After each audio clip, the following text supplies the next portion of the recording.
Hello friends, so we are focusing on the double O vowel team today, the double O and the silent E syllable a little bit more. So double O just means two O's. Now it can say a couple of sounds. It says ooh, it actually follows the long U sound and it follows the short U sound. So it says ooh, you. Most of the time it will say ooh when it's trying to say the long U sound. Now the short U sound will say ooh. And a lot of times that is something similar to Schwa. And the Schwa sound is and the short U sound is And so that's what these would be. It's not that exact sound, but it's helpful to know that it's very similar to that sound.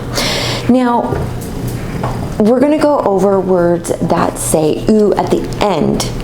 Now we have zoo in one syllable word, boo, b-oo, b-oo, boo, shoo as in shoo fly or shoo away cow.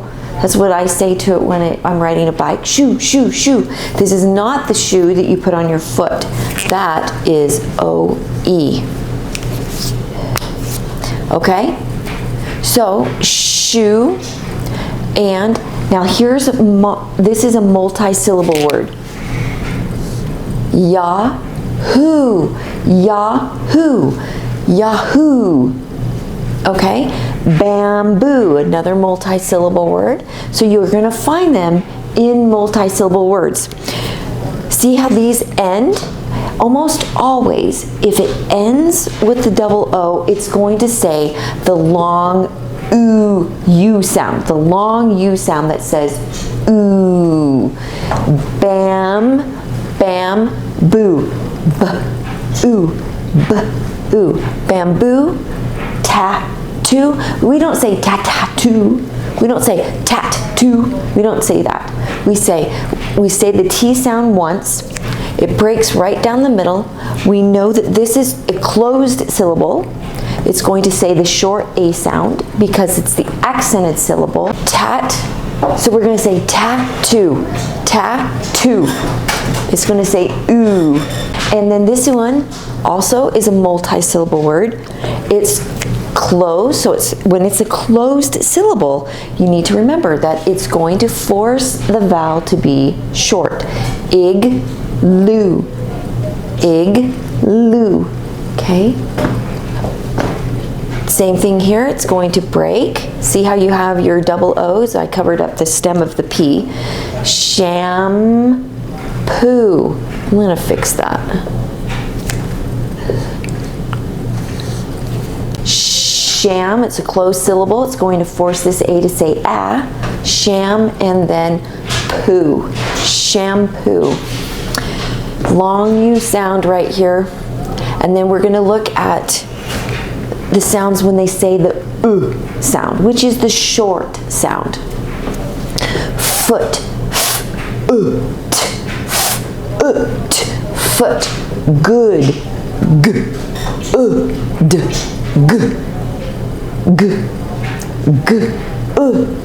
Good. Look. Look. Now this one's a little bit different. It will say fool. Now the L's and the R's you need to be careful with because they can make the sounds of your vowels change. And that's what's happening here. That's the reason why it doesn't make the exact sound that you would think that these other ones would make. Fool, would, would, took, took, book, book, cook, cook, hook, hook. Practice these little words that have the double O in them. Now here we have the long U sound, and it's going to say ooh. Here we have short ones. Here we have long ones. I have not found with these double O's that it matters with the vibrating of your voice. So these ones will just need to be practiced and memorized how they sound. And you just need to practice and memorize them, because you're not going to be able to do that as well with the vibrating of your throat. Now, room, oo, room. Soon, ooh, soon.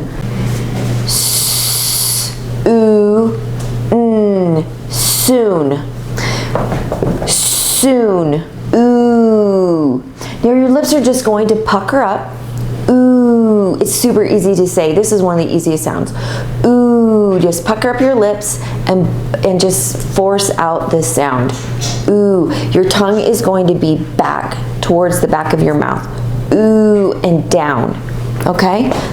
Your tongue is going to be back towards the back of your mouth and down. Ooh. Noon, noon. Roof, oof, roof. Now this one, depending on where you're at, you could say roof, like these, or you could say roof, oof. Both are correct, depending on where you live. Pool, ooh, pool. Moon, moon, ooh, moon. Ooh, moon. Zoom, z, ooh, zoom. Z, ooh, zoom. Hoop, oop, hoop. Now, these ones, you will have so many words, little words like this, really little words, one syllable words, just like this. These would need to be memorized and studied, and then they will go into compound words. So where your big words will be with the double O's most of the time will be in compound words. Now, also the double O with the R, just like the L's, the R's and the L's are trickier. The R's, this says or. So be careful. If it's followed by an R, it's going to say d, or, and or, floor, or. That one's a harder one because it's just saying the vowel R sound. Okay, so be careful with your R's. We have them in the middle of words. We have them at the end of words. These say ooh. And then we have some at the beginning. These do not happen very often. These are really the only two words that we use often in our language. There's more words that start with the double O, but not that we use commonly. I didn't even recognize. So this says oops. I stepped on that wrong. I stepped on something. Oops, that was an accident. Something like that. And then ooze. So many people will want to spell ooze like this, but it's actually spelled ooze with a Z-E. Okay, this is incorrect. Ooze. Now look at this. Neighborhood. Neighborhood. So you get your small words down. Get your small words down. There's lots more out there. And then they're going to go into compound words. Lots of compound words. Neighborhood. Now look at this one. Those that are not from the United States spell lots of words like neighbor with an O-U-R. And in the United States, we have taken that out and we just use O-R. So British English typically does O-U-R in many words, like the word color, lots of words that end in O-R for the United States. Now we used to spell it like this, and it's still correct if we do, but most Americans do not spell it this way. They spell it this way. This is, when you have O-U-R like this, it's actually taken from the French language and it was put into the English language. We have neighborhood, football, goodness. You're going to also have a lot of these words with prefixes and suffixes. This is a suffix. Sisterhood, overlook, firewood, doorstep, and cool down. Get these down solid and then you can work into your compound words a little bit better. Now, a compound word are two small words put together to make one word. And that's what these are. Another thing that you're going to see with the double O that could be confusing, this says coordinate.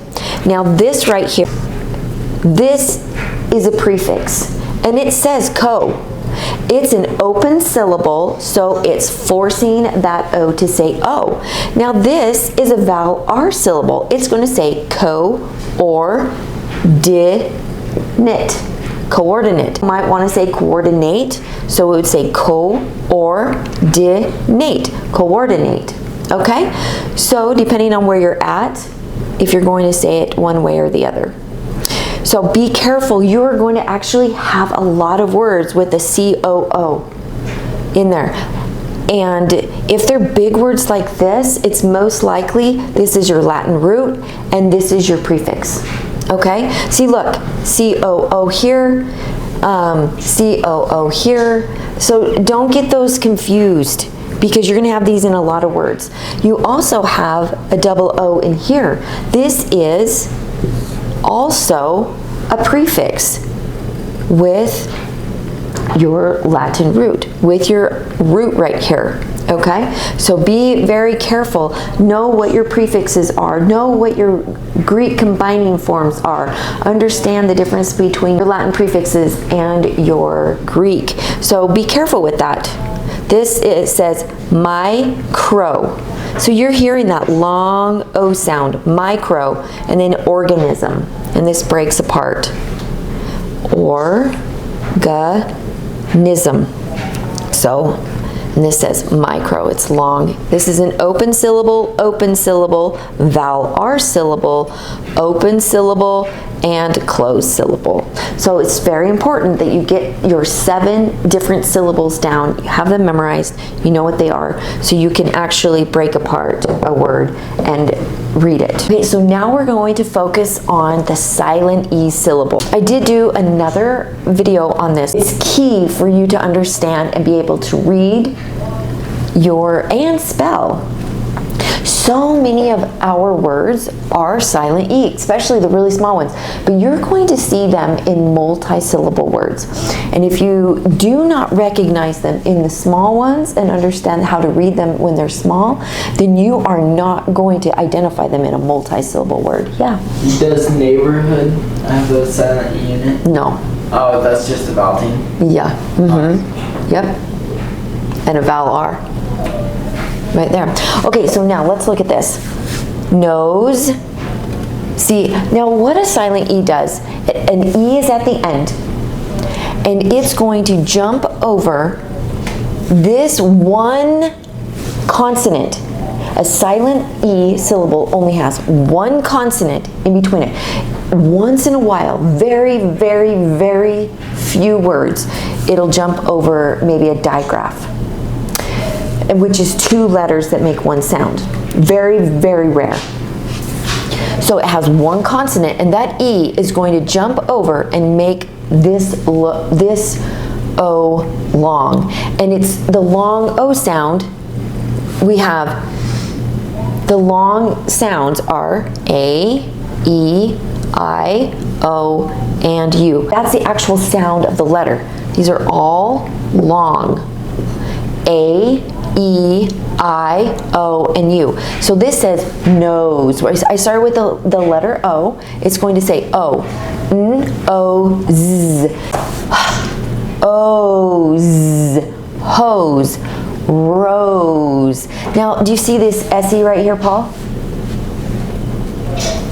If most of the time in these words, not all of them, an SE is going to say z. That makes this sound. That's what this is doing. So you cannot just put an S, you cannot put an S at the end of a word all by itself like that and expect it to say S or Z. An S at the end is plural. Then that's the reason why we do SEs and CEs. Now most words that end with an SE is going to say Z, not S. Most people recognize this S with the S sound, which is true. But when it's an SE, most of the time, but there are a few times, there are several times, that it's going to say S. So we don't say nos, we don't say hos, we don't say ros, we say nose, hose, rose. It's going to say this Z sound. So be careful with that. When you see words that say CE, it's going to say S. All right? Okay, now look at this. Bike. It's going to jump over and make that long I sound. Bike. The E is always silent. The E is doing something. If it's at the end, it's doing something. Always. I would just plan on it doing something. I'm sure that there is a rare occurrence that the E is not doing something, but plan on it that it's doing something, okay? Dive. It's going to jump over and make that I long. Dive. D, I, v, d, I, v. Tribe. It's going to make this long. T, I, b. T, I, b. See, the E is not, we don't say try B.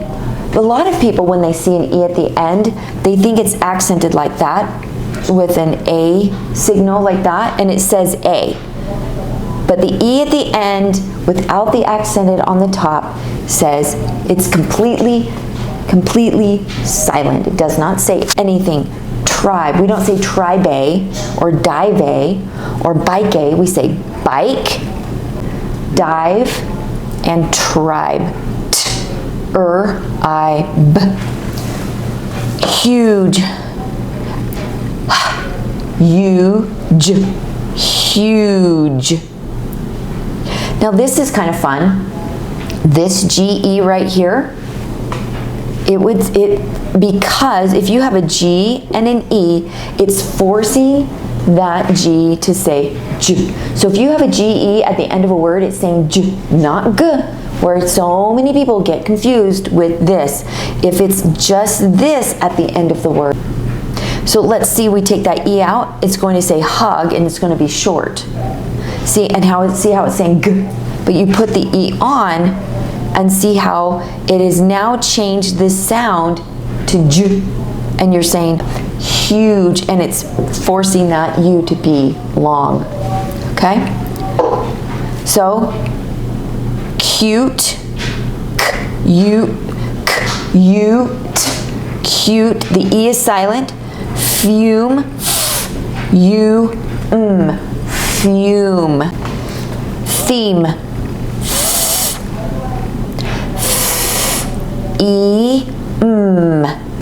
theme. Here, here. Now I put this one in here because this looks like it could be a silent E syllable. So I wanted you to see if you could identify it. Can you identify a silent E syllable in this, Paul? This word? Even. This is even. This is not a silent E syllable. So look, you're going to break it right here, and this is going to be open. It's going to say E, and then you have a closed syllable right here. Then. Even. But look, let's say we take the E-V-E-N. Let's say we take the N off. Now you have a silent E syllable. It's going to jump over and make that E long. Now just so you know and understand, these silent E syllables in the E's, When an E is jumping over and making another E long, they're very rare. They're out there. But most of the time, if you want the long E sound, it's going to be with the double E or the E-A or I-E or E-I. That's most of the time where you're going to get the E sound, not with a silent E. Obviously, there's a few, but it's rare. Shape, it's going to jump over and make that say A, shape. Okay, it's making this long. It's going to jump over. State, it's going to jump over and make that say A, eight. The E is not saying anything, but it's doing work. It's doing a job. Grape, ape, grape. It's jumping over. It has one consonant. Look, they all have one consonant right there. One consonant. It's jumping over and making this say its long sound. Now look, you're going to have a lot of words that if you don't put the E on, it's going to say something else. So like, let's say we take the A off of here, it's going to say stat. It forces this, now this is a closed syllable. State, stat, state, stat. That one, look. Theme, them. Theme, them. It's absolutely important that you understand the difference. Look, here, her. How about this? Huge, hug. Cute, cut. See, this is a closed syllable. Cute, cut. Fume. Actually, that one isn't a real word. Let's look at this one. If you take off the E's here, that would say nose, as in more than one no. Okay? So it would say more than one no. So you don't do that. This would be more than one ho. And these aren't real words. If you take the E off, it would be more than one row. And those aren't real words. But a lot of them will have real words on there. Okay, you guys, I hope that was helpful.